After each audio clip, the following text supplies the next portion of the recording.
Hello, team, and welcome to another ATP Geopolitics video with myself, Jonathan MS Pierce. This is Ukraine War News Update for the 26th of May 2023. And there are some right humdingers of articles of news to share with you today. I think that this is a really good news day for Ukraine and therefore for those of you who are pro-Ukrainian. As Darth Putin says here, I may have lost another ship to a country without a navy. I remain a master strategist. We'll come to that. Right, let's go to our usual starting point, which is the Ukrainian General Staff figures for the Russian losses for the day before. All the usual caveats apply, of course. I barely need to say that anymore. 460 liquidated personnel, so still hanging around the sort of 500 mark there or thereabouts, fairly low for the, I suppose, the context of the last 6 months, but what you'd expect between offensives. 1 tank, 3 APCs, very low. But then we have again this massive figure for artillery systems, 25. We are seeing 40, 32, 20s, late teens, 20s, 30s. Just every day that figure is becoming all the more impressive. The total that the Russians have lost in terms of artillery pieces, just incredible. So the Ukrainians are definitely, explicitly targeting Russian artillery systems, and they must be degrading that capability overall. They must be. Okay, 1 anti-aircraft warfare system. Difficult to know the value of that, considering we don't know what it is. Is it an S-300 or is it an autocannon? 1 aircraft, so fixed-wing aircraft, and we'll come to that in a second. 3 UAVs. Actually, that is somewhat out of date because overnight there was a wide-ranging drone and missile attack across Ukraine. 13 vehicles and fuel tanks, 2 pieces of special equipment. 2 pieces of special equipment is arguably a useful number, depending on what that is. If that is electronic warfare, radar systems, those kind of things, and that's super useful in terms of shaping for the battles to come, the counteroffensive to come. Right, okay, let's try and get some details on that. First thing, I did a breaking news video on this yesterday. The Ivan Kurs, the Russian reconnaissance ship somewhere in the Black Sea, was indeed hit by naval drones. The Russians declared that they had destroyed all 3 naval drones, and they showed a picture of one such drone being blown up. It looked like a slightly different drone to what the Ukrainians had been using before, but nonetheless, their narrative was the ship's fine. Look, here we've blown up one of them. We blew up 3 naval drones, and then we waited a good 24 hours. And I think there is some interesting tactics going on with controlling the information space that we see from the Ukrainians. And this leads me on, before I finish that thought, this leads me on to what I think is a best piece of news, which is this. And finally, on May the 25th, I want to reveal a terrible secret about the commander-in-chief of the AFU. And you can guess who this is going to be. And the camera swings to the left. And who is it? It's Zaluzhny. Huge thank you to all Ukrainians. We will definitely prevail together. And his smiling face. Do you know what? I watched this video yesterday, and I genuinely was beaming with a smile on my face. And I hadn't realized how much this, because I'm obviously pro-Ukrainian, as you can tell. And I hadn't realized how much this had, I'd been, worried about this from a Ukrainian point of view, because I think Zaluzhny is really super important to the Ukrainian efforts. He's a very accomplished military man. And there have been all these rumors flying around that this guy had been hit. He had a craniotomy. He had been hit in a Russian strike. And then the Russian information space was being flooded. Then the Russian state media was starting to report that he had been critically injured, so on and so forth. So then this came out yesterday, and exactly the same way. And there are already just heaps of memes concerning this. You can look at this. You can pause the video and just check out the rather amusing adaptations to that photograph. Now, if we link this to the attack on the Ivan Ker's ship, what you have is Ukraine not quashing Russian disinformation straight away. They appear to wait a little bit, and it seems to be a form of hoist by their own petard. So they want Russia to then make all these big claims. They don't present evidence to show that those claims are completely bogus straight away. They let them, fester for a little bit. Then people start talking, getting really excited on a pro-Russian front, and then pro-Ukrainians start getting really worried, actually. So there's a bit of damage that could be done there. And then they say, and here's the information that completely destroys that. And what that does is it has an even greater effect on showing that Russian information claims are basically lies and are not to be trusted.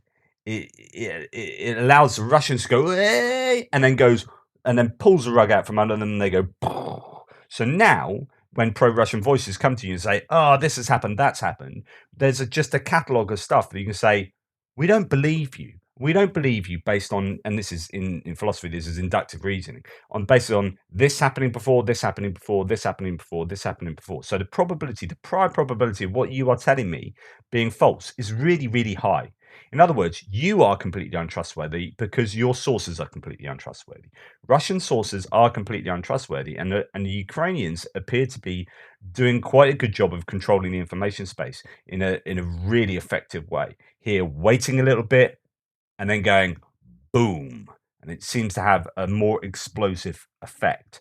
Okay, so you saw that there was one fixed-wing aircraft that was added to that list, the Ukrainian general staff list of Russian losses. Ukraine claims to have shot down one jet and damaged another from Russia's air force today. The first Su-25 was destroyed near Melitopol. The pilot likely survived by ejecting, but the machine did not. The second jet made an emergency landing, according to Ukraine's military.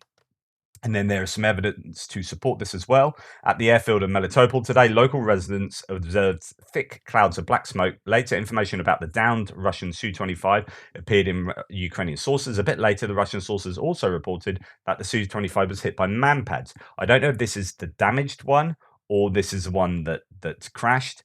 Probably the situation looked like this. The Russian Su-25 was shot from manpads and made a hard emergency landing at the airfield in Melitopol. This is a translated telegram. Since the enemy is already beginning to disperse a victory over the downed Su-25, let's clarify the situation. It was indeed hit by manpads today. The pilot confirmed that he was a real attack aircraft, brought the plane home worthy of an award. So that was the one that limped home, that was damaged. It could be very similar to this sort of Su-25 incident that was hit by manpads previously. This is back in June of last year. And damage to the plane was pretty significant, but it was able to limp back. That a couple of people did report that as being the plane that was taken down yesterday, but it's not. That was one from June. I know Null Reports has deleted a tweet indicating that. Right. But on the other hand, the Ukrainians have been hit really heavily last night. Well, potentially could have been hit really, really heavily. There were a whole load of things that were shot at Ukraine last night, and a lot of them were taken down. But as ever, the ballistic missiles got through, and a number of the Shahid drones. There were quite a few Shahid drones that were sent last night. There's been talk about these Shahid drones getting through the Caspian Sea with boats turning off their tracking systems and taking the cargo on in Iranian ports and then bringing it back. Last night's Russian air attack targeted Kyiv, Dnipro and Kharkiv Oblast. Ukraine managed to shoot down all 10 cruise missiles, and this seems to be a very common occurrence now, that cruise missiles appear to be pretty impotent. Now, you might argue that Russia is using them to locate Ukrainian air defenses, so they're almost sacrificial because they don't seem to be getting through at all. 23, or at least certainly not when you're talking about Kyiv and some of the other major centers where there are decent air defenses. 23 of 31 Shahid drones, and of course, it depends where those drones were sent. We are seeing drones get through quite far to the east of Ukraine, but if they are aimed at, say, for example, again, Kyiv, then they generally get taken down. 2 reconnaissance drones, other drones, and 7 S-300 and S-400 missiles hit several facilities in Dnipro and Kharkiv. And there's quite a lot of aftermath photos of the damage that these, I think, the ballistic missiles did. Sorry, brain fart there. As you can see here, quite a lot of damage to Dnipropetrovsk, um, and on the other hand, in fact, I think I've got no. Yeah, on the other hand, Ukraine have been super busy in the occupied territories of Ukraine and in Russia itself with hitting with all sorts of stuff. So drone attacks, missile attacks, and indeed reporting from Ukraine did a kind of a whole video on this pretty much, talking about how after the Ivan Kurz was hit, there was 16 drones, I think, attacking Sevastopol and northern Crimea. That Jankoy was hit, which is a major hub. It's a logistics hub, train junction, and there will be there. I think there's an air base there and military bases and ammunition storage and whatnot. So that's getting hit. But places like Berdyansk, Melitopol, Tokmak, and Mariupol are getting consistently hit. Where Russia had thought about the HIMARS being a really big threat and moved everything 100 kilometers back from the front line, Storm Shadow are now taking over and hitting these places. Berdyansk is a port on the Azov Sea that the Russians have used to get stuff across the Azov Sea and then into that southern region to supply their troops. So it seems that there are a bunch of ammunition storages there that are now getting hit by Storm Shadow. So I think Storm Shadow is becoming really potent. Also, yeah, as I say, Tokmak, Vasilivka, all these places in the Zaporizhia region are getting absolutely pummeled. Here is the boom from, as you can hear,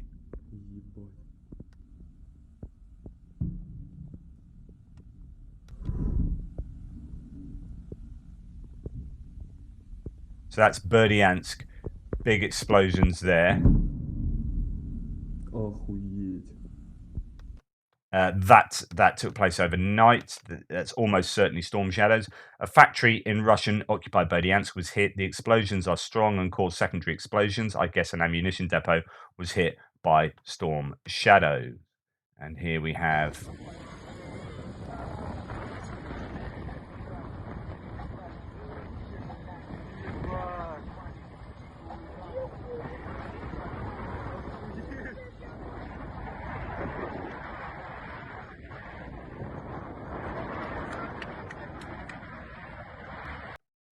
and as you can hear, they're clapping in that car, so they're happy with Berdyansk being hit by these storm shadows.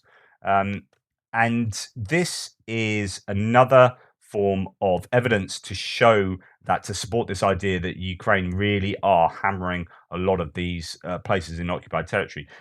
Phrase of the month, shaping operations. In the past 2 weeks, our analysis of satellite data has detected 907 fires likely to be war-related in Russian-held territory in Ukraine.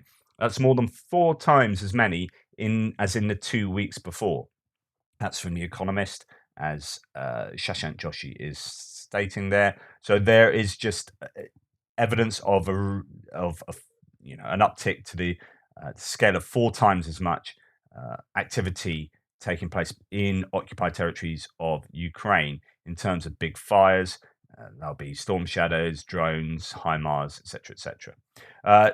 There are drones that have been attacking all over the shop as well. This is in Krasnodar, which is Russia proper, and we can see it looks like these are Ukrainian versions of the Shahid drone, or equivalents of the Shahid drone, and they're starting to use these to hit places. And this is Krasnodar, which is the region. Well, this is Krasnodar city. Let's go and find out on a map for you. So it's over from the Kerch Strait, the Kerch Bridge. It's just the other side. We have seen drones and all sorts hitting places around here, refineries. A couple of those were hit over the last few weeks. Krasnodar itself as a city has been hit, as you can see, last night. Okay, so moving on, where were we? So yeah, this is Krasnodar. So more footage, lots of footage of Krasnodar.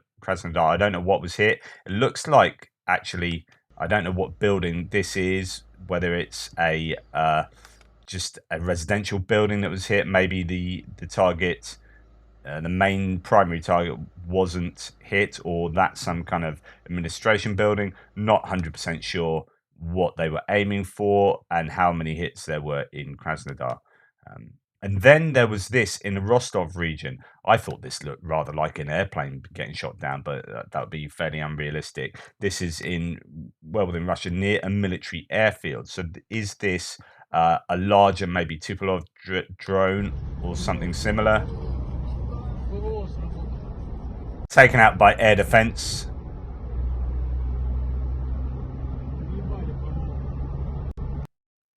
And then slowly, coming to the ground. So something near that military airfield in Rostov was taken out in the air. Again, it just shows the threats right across the country. Now, interesting that this is the video that we've just seen in, or is it the video that we just saw in Berdyansk there? I don't know. It looks quite similar, but the claim here is it's a prison colony IK8 on fire. I don't know if it is. Yeah, it looks like it could be. So either that one earlier from Berdyansk is not Berdyansk, or this one is not a prison in Tatarstan. But either way, Berdyansk has been hit. Berdyansk has definitely been hit. Potentially a prison colony on fire and a Russia on fire incident in Tatarstan. So things happening all over the place, and it's really difficult to keep a handle on exactly what is going on at the moment because so much stuff is happening on a nightly basis. Okay, right.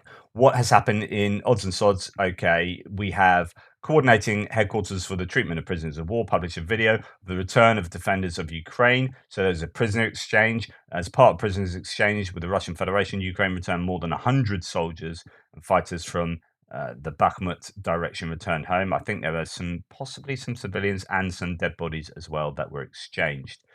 So that happened yesterday. Good news to see those people returned. Meanwhile, in Russia, Konstantin Dolgov says he's been fired because of his interview with Prigozhin. So that interview with Prigozhin, where he said an awful lot of stuff that was pretty damning of the Russian MOD and the whole Russian military project in Ukraine. Well, the person who gave that interview, pro-Kremlin media technologist Dolgov, says he was fired after interviewing Wagner PMC owner Prigozhin. He was fired from Kart Online propaganda project after an interview with Wagner PMC owner Prigozhin. He wrote about this on his Telegram channel. So this, again, talks to the division between the Russian MOD and conventional Russian military forces and Prigozhin and the Wagner PMC, private military company. There is this tension that is only allowed to continue, it seems, because Prigozhin is able to do more useful military work than the Russian MOD. And I've talked previously about how possibly Putin sees Prigozhin as his best chance of being able to prosecute this war in terms that Putin himself would most like. Whereas if the Russian MOD actually fully took over, they might kowtow to Russian elites a little bit more and try and sew this thing up a little bit more quickly in terms of negotiating. Those are some of the rumors. So that's why Prigozhin, who's much more headstrong in terms of throwing humans at the problem and taking territory at no matter what the cost, that fits more in line perhaps with what Putin's goals are. Okay, Wagner mercenary group, speaking of which, founder Prigozhin claims his forces withdrew from Bakhmut. Moscow and Minsk signed an agreement to place nuclear weapons in Belarus, and anti-Kremlin Russian volunteer corps claimed to have re-entered Russian territory. So that was all reported yesterday by Kiev Independent. I don't know anything about the latter, but certainly there are claims that Prigozhin has pulled out Wagner. There are also claims that they're still in Bakhmut, but there's also footage of Prigozhin in some camp way behind the lines, goodness knows where, sort of where they're going to have some R&R to reconstitute because, they've culminated. Really important point coming out in the FT here. I might have to look into this for one of my extras, but such an important point by Edward Stringer, so his former RAF chap in the UK in the Financial Times. Ukraine is being asked to do an offensive this summer that a NATO nation would not be expected to fight. So we would never, and there's all this pressure from the West. You've got to do this, and maybe it's coming from the mainstream media, not from the military. But these expectations, like, come on, let's get this counteroffensive going. You know, we all thought it was going to happen in spring. Come on, come on. And yet we would never expect NATO forces to do that in the state of preparation that the Ukrainian forces will be at the moment. I mean, you know, this is just getting stuff in. They're getting their trained troops back. They're still training. They're starting training on Abrams now, right? And so why would we expect them to have this big counteroffensive right now? There's also other talks. I mean, some pro-Russian shill on my threads. It's really funny when people say, "God, the trolls are quiet at the moment." Yeah, it's usually because it's like in the middle of the night in Russia. You can tell that these people are trolls because they're not posting when it's like 3 in the morning in Russia because they live in Russia. And as someone said yesterday, quite rightly, when I posted a map of a drone activity over the Black Sea to do with the Ivan Kurz, and that was done by someone with an English name. I don't know, Kelvin Prop or something. I could forget the name.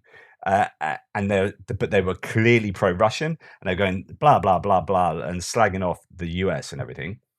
But the map they had used was in Russian. You're like, if you're truly American or British or whatever that name suggests, then why is your map in Russian? Interesting. Because you're a Russian bot. So there are plenty of Russian bots around, and we need to be careful. But here, anyway, I digress. Such an important point by Edward Stringer is that, yeah, that's what I was saying. So one of these pro-Russian voices is saying Podolyak, who's an advisor uh, to Ukraine, was saying, well, they were claiming that, oh, it's all a complete lie and the counter-offensive is off. You're like, no, it's not. He didn't say that anyway. What they've said is that the counter-offensive is already taking place, but it's going to be lots of smaller things, not necessarily one big counteroffensive in one place. There are going to be lots of activities and shaping operations already taking place. You could argue the counteroffensive started 6 months ago when Bakhmut, when the Ukrainians started defending Bakhmut as they did, because that is in effect a shaping operation to fix the Russian troops there, so that the counteroffensive can be more successful. So there's so much misinformation being thrown out, disinformation being thrown out by the Russians. Just be warned, and generally don't listen to those people on my threads who are clearly Russian bots. Anyway, military aid and whatnot. US to announce new $300 million military aid package to Ukraine. It's assumed it's going to be a lot of GIMLRS, a lot of HIMARS ammunition, guided multiple launch rocket system munition, because they're using that up a lot.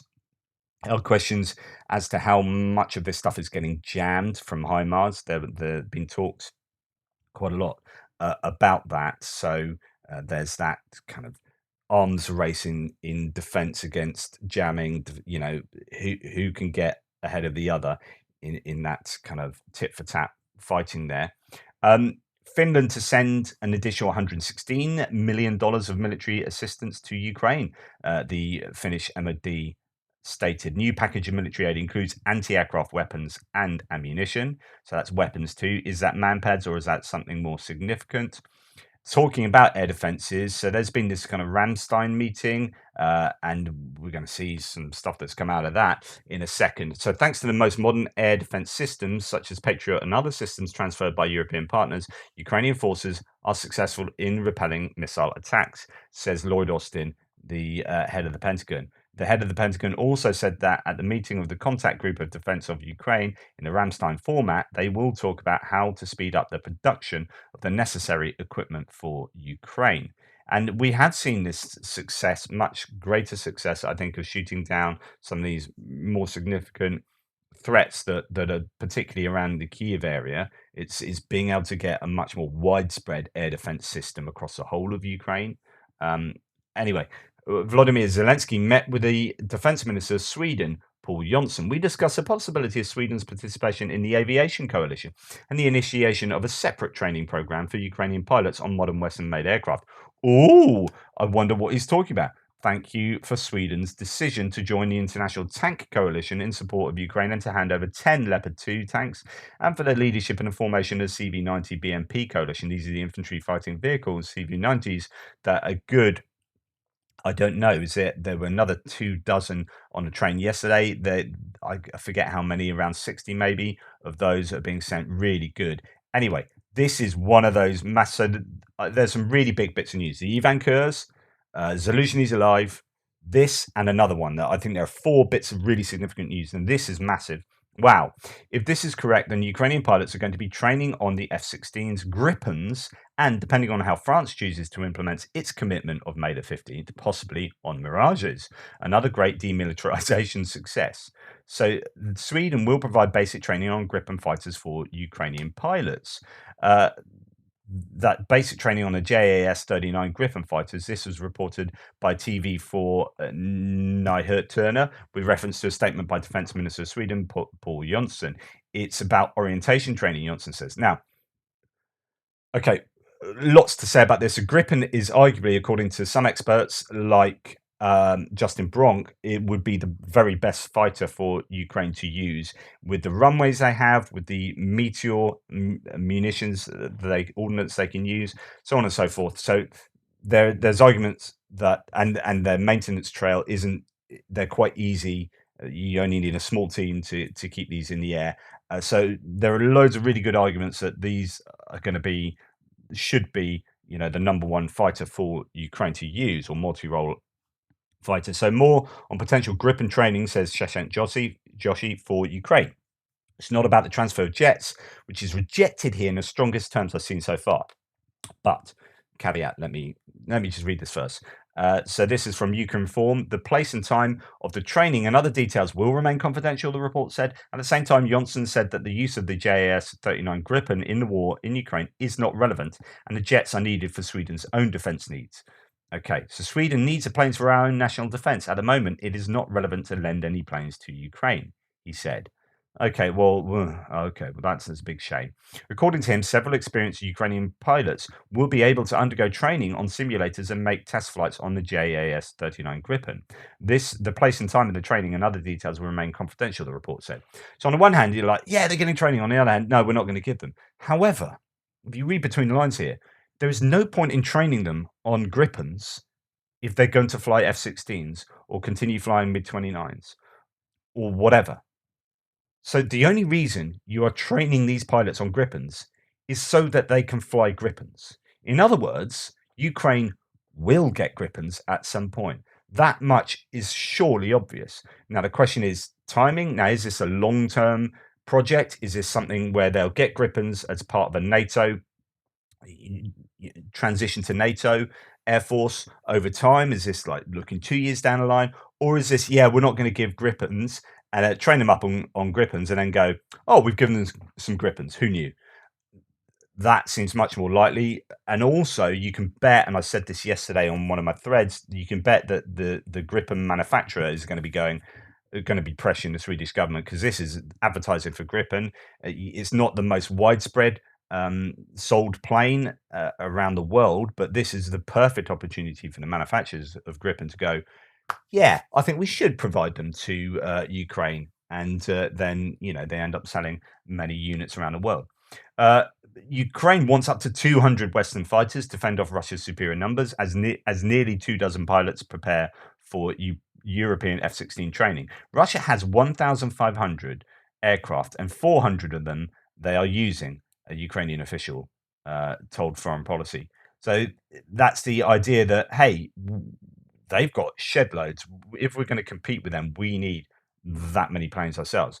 Ukrainian lawmakers, or at least half that amount, Ukrainian lawmakers and officials insist they have formally requested less than 1% of American-made F-16 jets scattered around the world. There are 4,600 F-16s in the world, said Sasha Ustinova, a Ukrainian parliamentarian. This is nothing. Ukrainian officials are increasingly worried that Russia can flood their airspace with a superior number of jets. They are hoping to pry loose more F-16s from countries such as the Netherlands, Norway, Denmark, and Belgium, all members of the F-16 training coalition. There are limited training resources ready for Ukrainian pilots, with NATO countries shifting to their F-35.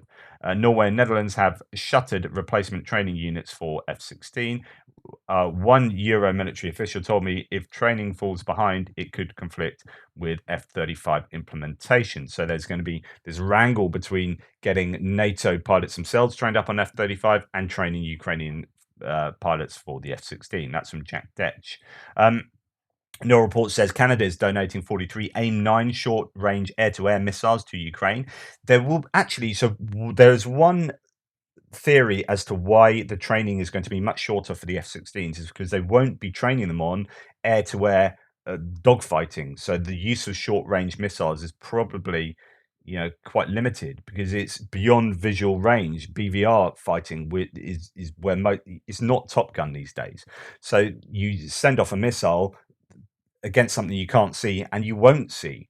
So then that might be the reason why they're only going to take 4 months to train, and they just won't have training in air-to-air dogfighting, or so much of it, because they don't need that. So those missiles might be of limited use, is what I'm saying.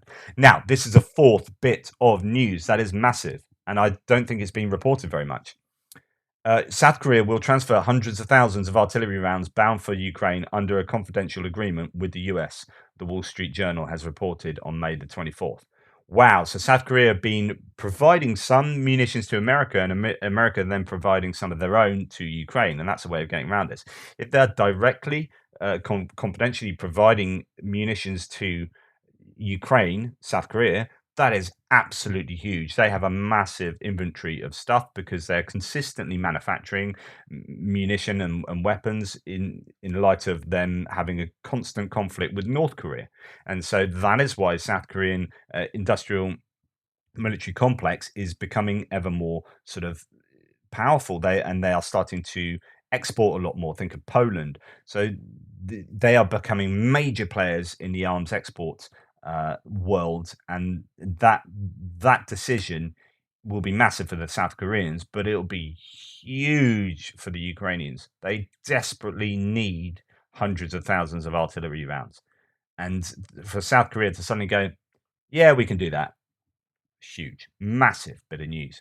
Spanish Minister of Defense Margarita Robles has announced the delivery of 4 more Leopard 2 tanks to Ukraine at a Ramstein meeting. Madrid will hand over the M113 infantry fighting vehicle to Ukrainian defenders as well.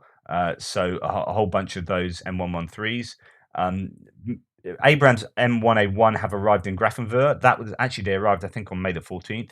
The USA had pledged 31 to be delivered to Ukraine. I don't think these are the 31 to Ukraine, so they are training on different ones to the ones they will receive. So these have been sent to Germany to train on, while they change and probably take out off the depleted uranium armor for the other ones, get them ready, and then send them over separately. But anyway, training is taking place imminently on those. Now, here's some footage of a British Challenger 2 tank negotiating with some... I mean, it's AC/DC, it's all right, but come on, guys, sort it out. We have Challenger 2 negotiating with some dragon's teeth here.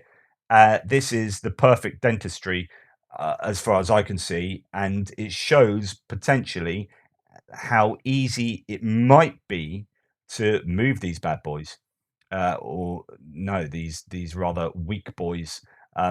And also, you can see it negotiating a trench as well. Now, it depends how deep these trenches are built, and is really going to be more about the minefields, in my opinion. But you can see that just with a little addition to the Challenger there, just that bit on the front, suddenly, and otherwise it's just a fully operational normal main battle tank, suddenly is able to do quite a lot more. So that could be a good indication of what might take place in the counteroffensive going forward. Now, Russian drones in the service of the armed forces, Magyar showed how broken Russian drones get a new life. So taking on broken Russian drones and fixing them. But this video here not only shows that, but it shows really quite openly how there are many drones with huge munitions on them, that a Russian commentator, who hasn't come back since then, claimed that this was all lies because the drones couldn't hold that weight, except there's plenty of evidence, literally video evidence, but also the fact they're making them, and the fact that the manufacturers of the drones say that they can take 2.5, 2.6 kilograms with relative ease, then it's a load of nonsense. Anyway, they're those drones holding RPGs, but they're also fixing up broken Russian drones to reuse them. So Yeah, good stuff. Right, moving on to the last bit, military aid. Japan will expand sanctions against Russia and freeze the assets of 17 individuals, writes Reuters. So Japan really getting a lot more involved in trying to help out Ukraine in terms of sanctions and um, and military aid. Well, staying on the sanctions front, this is the Guardian reporting the UK to keep Kremlin assets frozen until Russia pays compensation to Ukraine. I've talked to you previously about like the EU and the US taking frozen Russian assets and then liquidating them and then giving that to Ukraine. And I talked to you about how UK have been a bit standoffish with that because I think that it's legally fraught with potential issue further down the line. So it looks like the UK is trying this alternative route. So let's just dip into this a little bit. Last Friday, the UK Foreign Secretary James Cleverly insisted that Russia's sovereign assets would remain immobilized until Russia agreed to pay for the damage it had caused in Ukraine. But the consequences of the evolving British position on post-war negotiations with Russia, including the retention of Russian central bank assets as leverage for compensation, are only gradually emerging. It's thought that about $300 billion, £243 billion in Russian central bank reserves were in G7 states at the time of the freezing, but the mapping of the assets is not complete. Officials say work is continuing day and night, including with the EU, over the feasibility of confiscating Russian state assets, but no solution has yet been found. Tory backbench MPs. So these are the ruling government is the Conservatives, the Tories, and the backbenchers are the people that are in the cabinet that cause a little bit of an issue and often like say things against maybe the government narrative to try and sort of leverage their own outcomes. So Tory backbench MPs and the Labour Party and the Ukrainian government are pressing for Russian state assets held in the UK, valued at £26 billion last year, to be seized outright and then handed directly to Ukraine for reconstruction. But an alternative, less legally risky strategy, and that's what I was talking about, is gaining ground, whereby the West holds onto the assets until Russia agrees to pay compensation. The same objective of Russia's funding of Ukraine's reconstruction would be achieved, but without taking the risk of breaching international law by simply seizing Russian assets. In other words, so say you got $30 billion worth of frozen Russian assets, instead of like taking that, seizing it, it's frozen, seizing it, liquidating it, and giving that money to Ukraine. You hold it until Russia pays after the war, now, during, whenever, until Russia pays $30 billion to Ukraine for reparations. And once they've paid that, you say, and now you can have this back. We haven't done anything with it. We've just frozen it. It's sitting here. You can't access it, but you can have it back once you've paid the same value of this to Ukraine. Now, actually, I think that's a pretty clever idea. However, it doesn't get the money to Ukraine now. And that's the benefit of the EU and the US liquidating that stuff and giving it to Ukraine. Ukraine need the money now. So the swings and roundabouts, right? And then lastly, jailed political prisoner Alexei Navalny, who's potentially not very healthy at the moment with further poisoning, has been charged with 7 more offences, which is quite impressive. This is the most incredible criminal since he's obviously in jail and has been for some time and apparently will be forever. And he's still able to do all these things to get his sentence extended. So he's accused of calling for extremism, creating an illegal NGO, financing extremism, creating an extremist community, involving minors in dangerous acts, and rehabilitating Nazism. I mean, that's pretty impressive as a list of crimes, considering the man sitting in a cell. Anyway, there you go. That's today's news. Hopefully that was useful and interesting. Please like, subscribe, and share, and all that kind of normal stuff that I always ask for. The community is awesome here. Thank you so much for being awesome. I think let me know if you agree. I think there are 4 really significant bits of news here that give me, some hope in terms of Ukraine's situation at the moment. Let me know if you agree. Anyway, take care, and I'll speak to you later.